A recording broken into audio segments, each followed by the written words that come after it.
Abraham. My understanding of your teachings is that thought stimulates vibrations, which stimulates emotion, which stimulates... The thought is vibration. Okay. Which stimulates thought again. Okay. And you said that creation requires no action and that the evidence will reveal itself. So here's my question. That's mostly right. Thought and vibration are one and the same. And a practiced thought is a practiced vibration that equals a point of attraction.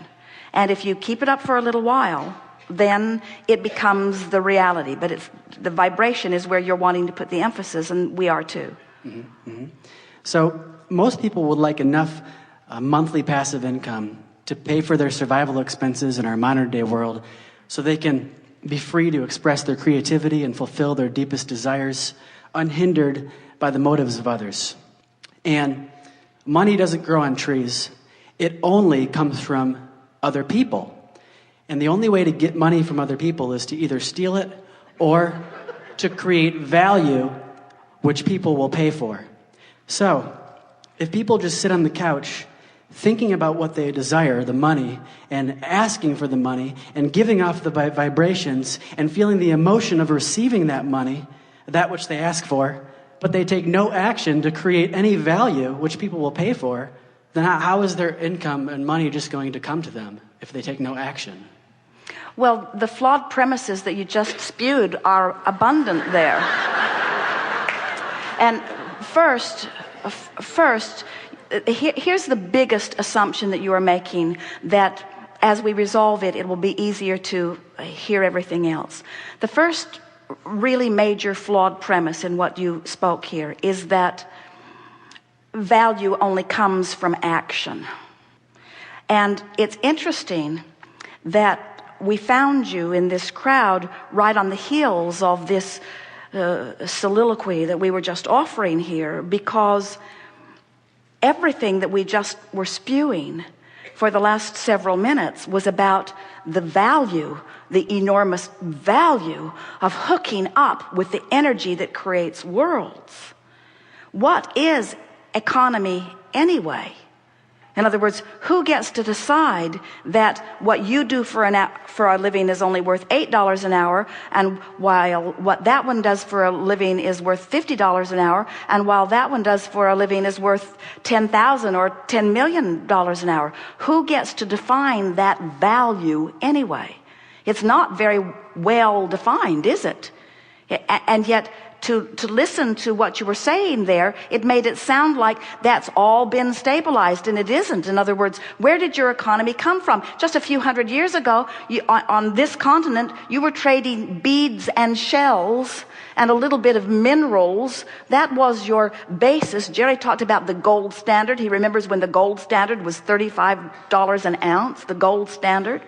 And everything was supposed to be sort of measured against that gold standard. There are no standards like that remain consistently. Who gets to define value?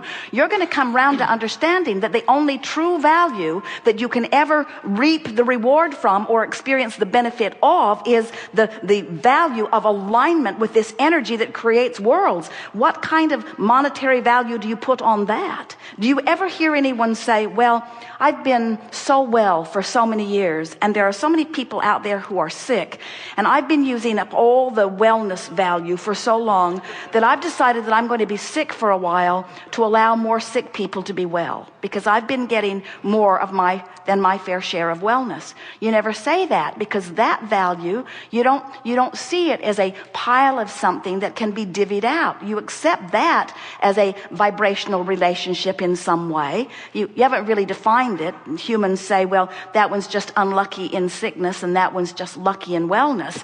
But it's not like that at all. There is a vibrational abundance that is being realized by some and denied by others, but they are all doing it to themselves, you see. There's not a big pile of resources that you're divvying up. Somebody didn't set the monetary fiscal standard for the universe, and there it all is out there, and now you have to steal it or trade it. That is so old news This is a vibrational reality that you are moving into, and it is thought and alignment. Who do you think was paid for this earth that is now congealed and spinning in its orbit? Who was paid for that?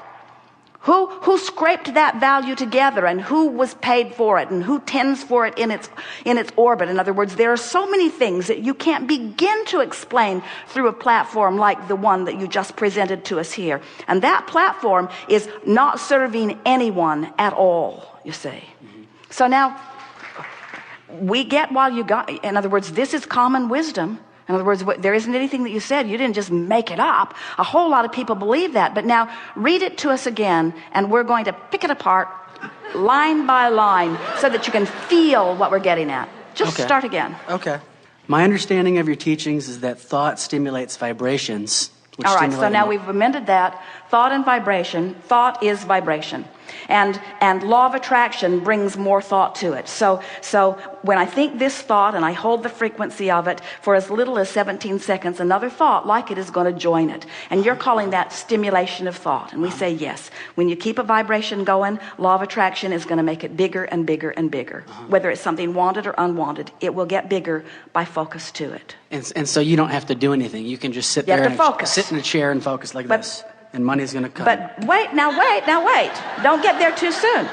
Focus, but focus is doing something. Focus is harnessing the energy that creates worlds. In other words, that's like saying, you don't have to do anything. You just have to focus. And then the world will come into being.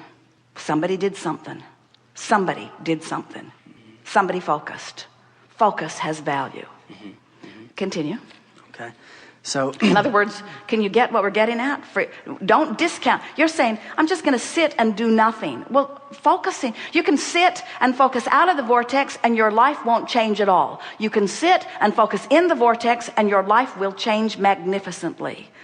So focus can mean physically doing something with your hands and with your, moving around, right? It doesn't just mean do nothing. The power of your mind is the only power that matters, and all the other stuff you do is just for the pleasure of enhancing what you've really done with your mind. And all the real power is the focus. And for you to call that nothing could not be further from accurate. Okay. We are enjoying this. We want you to enjoy it too. I'm loving it. Very much enjoying it. Okay, so continuing, most people would like enough passive income because we live in a modern day world. All right, so passive income means, this is our interpretation of passive income. We agree that everyone would like it, and here's what it is. Passive income is alignment with my vortex with such consistency that the abundance that I seek is bucking no resistance current at all. So it's flowing effortlessly into my experience. So let's stick the word effort in here, because Esther just noticed it on the Orlando Twice Monthly that she was editing yesterday, and she was so thrilled about it that she put it up on the blog, that effort is only ever applied outside the vortex. In other words, effort is always trying to push against something. Effort is only required when there is resistance. When there is no resistance, no effort is required.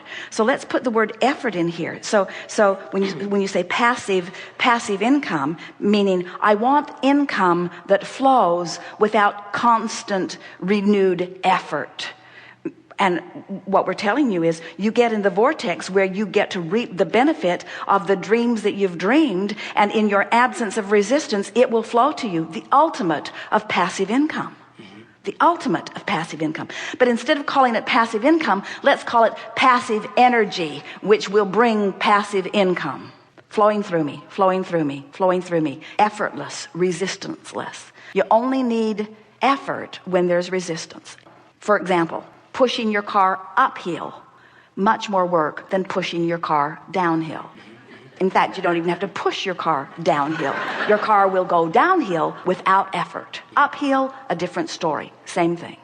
May I be more specific with my particular life situation? Well, we want you to read through this. Okay, sure. and fill in where you want to, but let's start again at that last sentence and let's go over it again. So people would like that income to pay for their survival expenses that they need in a civil world, like shelter, home, food, water. So you need income for those things. All right, so we'll accept the necessity of this money, but what we're really talking about is how to line up with the flow. In other words, how do I line up with the flow? You don't have to justify why you need it. How do I line up with the flow? And the way you line up with the flow is through living life. You said, I want some for this, and I want some for this, and I want some for this. And when you ask, it is given. In other words, all cooperative components have already been assembled. So when you find a way of no longer being uncooperative, now this money flows to you in a passive, non-effort, ease and flow way, and apply it wherever you want it. It will flow. We were speaking just a little bit ago about how interesting it is to watch humans comparing their experiences. In other words, someone can write a song that flowed to them in a matter of a minute or so. In fact, the really good ones do come like that, and they can produce it and make so much money, where a person applying themselves at their endeavor only got a fraction of an hour's worth of work done. In other words, the comparison between the application of life in those two instances is unfathomable, the relationship difference. You see what we're getting at? It's not about the action that you offer. It's about the alignment with the dream. It's about the alignment with the real resource. We're talking about tapping into the energy that creates worlds and flowing it through your experience. And a really good place to start is to look around at the vast differences in the way people are living their lives. The people that are working the hardest in terms of action are receiving the least, and the people who are working the least are receiving the most. How do you reconcile that? Most don't. Most just say that sucks. Most just say there's injustice. Most just say, let's take the pie and split it up again. Let's take the pie and split it up again. Let's take the pie and split it up again. And it does not matter how many times you split that pie up. It will move into the vibrational places where law of attraction puts it. In other words, you just can't orchestrate it through action. It is a vibrational attraction or allowance that it is all about. Continue just a little bit. Okay. So people want this income, I believe, so that they can be free to express their creativity and fulfill their deepest desire, their source. All right, so people want it so that they will feel better. You say they want it so that they can satisfy this and this and this. What they want is alignment, and alignment brings money. And what you're saying is they want the money so that they can then observe alignment. And we say they want the alignment which will bring the money. They want the alignment. What they want is the alignment. What you want is to be in love. What you want is to take a walk and feel your heart soaring. What you want is for music to move through your body. What you want is to be alive and brilliant and have good timing. What you want is to be clever. What you want is to love. These are the things that you want. What you want is alignment. All the other stuff is irrelevant. And when you go for alignment first, then all the other trappings have to fill in around it. It is law. Okay.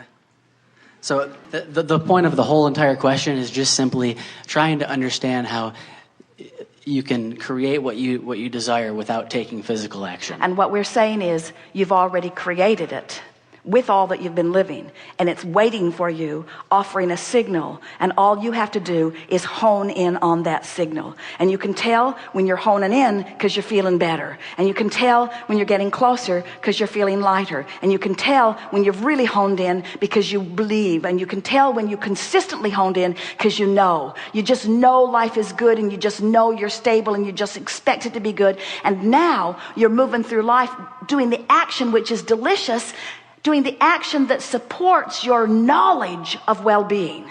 In other words, you'll get tuned in and you won't cease to act. We promise you, when you're tuned into the energy that creates worlds, the inspiration to call this person and go there, the inspiration will flow through you. You'll be the busiest, most active person that you've ever known in your life.